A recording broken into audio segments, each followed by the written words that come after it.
Right, welcome everybody to SMU's World Languages and Literature's 6th Annual International Film Festival. And the topic for our year's film festival is resistance in great works of international cinema. And today you have tuned in to see Death of a Cyclist, and we will talk about the film. I will introduce it, and then I will let you guys watch the film. So here is the poster for the film that is also very revealing of its theme, which is obviously the death of a cyclist. I wanted first, before we get into the presentation, to thank our sponsors, which are the Department of World Languages and Literature, SMU Libraries, and the Spanish Club. So thank you to all these people who have made the watching of this film available to everybody. All right, so before we talk about the movie specifically, I wanted to give a brief historical background of the film and of the era that it comes from, because I think it is very relevant in understanding the film as a way to speak through cinematography, a speech that normally was restricted in Spain at the time. So after the deposition of Alfonso XIII, this was a king of Spain. In 1931, Spain proclaims itself a republic, and this is what it's called La Segunda República, or the Second Spanish Republic. And this only lasts from 1931 to 1939, with a big period of that being the Spanish Civil War, which is from 1936 to 39. We have the Spanish Civil War, which acts as a cataclysmic event that reshapes the Spanish society into what it is today. And literally, it's such a big event that it haunts cinema, and a lot of actions in Spain and laws in Spain still look upon the Spanish Civil War with an element of respect, fear, problems. Anyway, so this Spanish Civil War will haunt specifically our film today, even though if you have watched the film, you will not have seen anything related to the Spanish Civil War. So the country is split at the time into republicanos, or Republicans, comunistas and anarquistas, so communists and anarchists. This is on the Republic side. So these are the people legally elected in office. And then you have on the other side, you have the rebeldes, fascistas and tradicionalistas, which are the rebels or the fascists, right? Francisco Franco's troops were of fascist political inclination, and the traditionalists. So these two factions split the country and fight a bitter war that literally leaves the country devastated. And not just devastated, but traumatized. The fascists, with Francisco Franco as their leader, win the Spanish Civil War due to armed help from the Nazi Germany, which was the Condor Legion, and the Luftwaffe, which is their air force, which, as we know nowadays, having a good air force will count for a lot in an armed conflict, which they did. And they also received help from the fascist Italy, which was the Royal Italian Navy. So the Italians provided boats, military boats, that blockaded Spain and did not allow it to get resupplied from abroad. With these experienced fighters, the Republic loses the war, even though at the beginning of the war, the two parties looked to be very similarly equipped. However, that didn't last.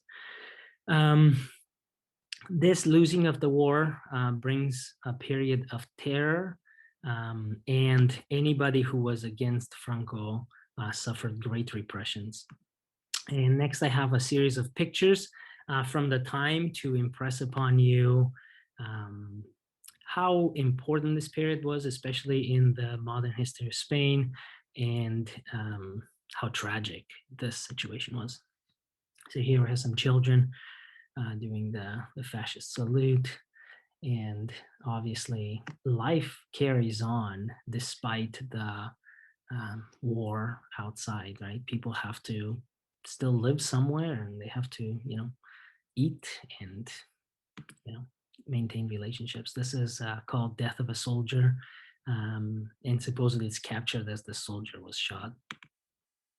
And we have more of the destruction in Spain. I believe this was maybe the fight for Teruel, or it was next to a church. We also had on the Republican side, the communists and the anarchists in Barcelona had lots of women fighting in the war. And as you can see here, young women participating in it. Here's another shot of women in the war. Here are some images of the destruction. If you've been to Spain and you see how beautiful it is, you won't see many of these remnants, but this is how Spain was in early 1940s, right? 39, from 36 to 39. Here we go, another family, a displaced family that has to go somewhere. Here we have Francisco Franco shaking the hands of some military leaders with the Nazi salute.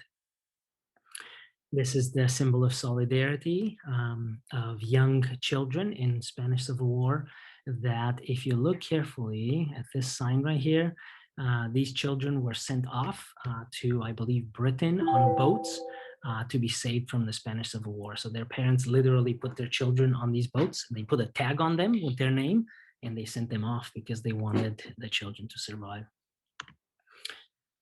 This is a big long line of refugees, Spanish refugees of the Spanish Civil War. These are probably Republican, either ex-troops or just people trying to flee the incoming fascist forces of Francisco Franco.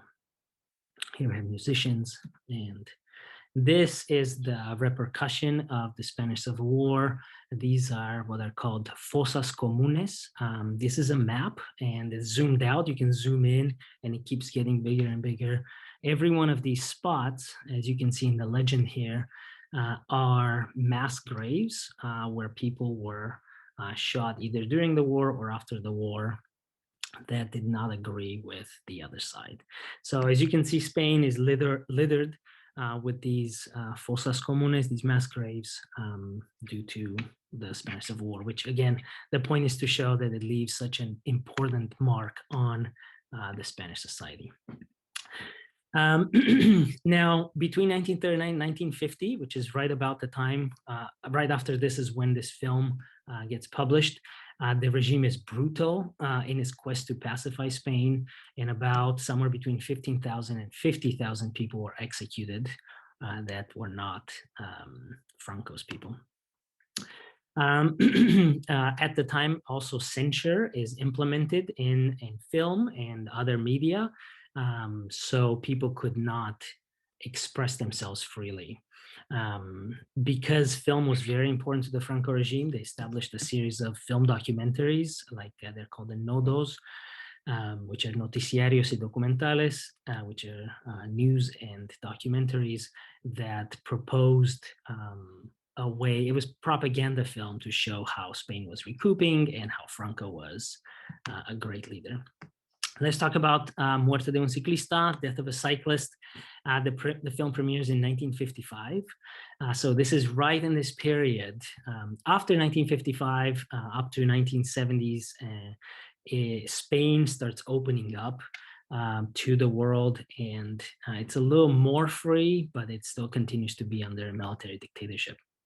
It is directed by Juan Antonio Bardem, and he is mostly known for the films Main Street, La Venganza, The Revenge, and Death of a Cyclist. He is the uncle of Javier Bardem. He's an incredibly famous actor nowadays, and he was in Skyfall, No Country for Old Men, The Sea Inside, and Beautiful. And we will actually be showing The Sea Inside with the Meadows Museum There will be another showing of it, and I invite you all to look it up on the Meadows upcoming events. It is starring Lucia Bose as Maria de Castro, Alberto Closas as Juan, which these are the two main protagonists. And then I wanted to also showcase Carlos Casarvia, which plays Rafa, a character that I wanted to draw some attention to. All right, cinematography in this film is essential. And this is what the director says in an interview. He says, it is difficult that a young man today, in the year 2001, so that's a little old, can have an idea of the daily life of a young Spanish person of those years, of the 1950s, right? Because the only cinematographical, anyway, any material, video material, was that was filmed by the winners, meaning by Franco's people, and censored, right? So there's no way to be able to reconstruct with images that time. Only in the cinema of today, if there is desire and talent and means, one could recreate it using technology. But the point is that people today in Spain don't really know how those days went. And this film, Death of a Cyclist, works to subvert censors and show a political message against the dictatorship. And that's turning the film into some sort of an allegory and a synecdoche, which is a way of saying that you understand one thing through another. It's a type of an allegory. That's what this film is. So thus, the film counters right-wing censorship with Soviet-style disruption, offering a contemporary viewers a useful reminder of the psychological and political value of speaking through the gaps of a disrupted mise-en-scène. Okay, so this film may not directly mention the Civil War or mention Franco or any of that kind of discussion, yet through the cinematography, one can understand certain things. And I wanted to mention a little bit about ideology. What is this film really about? And I wanted to connect it with Fyodor Dostoevsky's Crime and Punishment. If you have read the book, you will know that the main character is Rodion, and he murders two people thinking that it was necessary, and he wants to make with their money, right? And this is very similar because he thinks he could do it all, but he can't. I mean, he does murder these people, but he suffers such extreme guilt that he just can't live with himself. This is very similar to Juan's story, where he doesn't murder somebody on purpose, but accidentally they run over a person, a cyclist, while he and Maria Jose are coming home from an affair that they're having. Maria Jose is married to somebody else. Both Juan and Maria decide not to help the dying man and to take him to the hospital, and instead they brush the murder or the death under the rug of forgetfulness. This is an allegory here of how the Spanish Civil War forgets, not forgets, but that the situation afterwards forgets the Republican troops and the mass murders and all that. And Spain still struggles, even though progress has been made, to reconcile those that were lost in this time. The cyclist thus becomes metaphorically a representation of the lack of responsibility that the Spanish upper class have towards those that have no voice, right? So in this case, it's like Los Rojos or the Republicans. Furthermore, and the other character that also acts as these forgotten people is Rafa. He functions has a similar function in the film like the cyclist, with the minor difference that he's not yet dead, right? But he is in this weird position where he's allowed by the higher classes to be with them. However, he is not like them. He is there for most people to just laugh at his jokes, but he does not have a voice that counts. And when he does have something to say, he's trying to blackmail Maria Jose's husband with, tell him that Juan and Maria were having a relationship, an affair. The husband does not believe him, right? So he is one of these voices that is there to be entertained, to be entertained by, but not be able to say anything or do anything. So the film thus has a veiled call to action, which is that the director artificially creates a choice for the viewer, which is represented either in Juan's attitude of reconciliation of guilt, meaning he tries to turn himself in, and Maria Jose's drive for power, no matter the costs, right? So these are two protagonists that split on the ideological divide. Ethically, obviously, there's only one correct answer, but the director has other plans, and I will not spoil those plans because I want you guys to enjoy the film and see the surprises that the director has in store for you.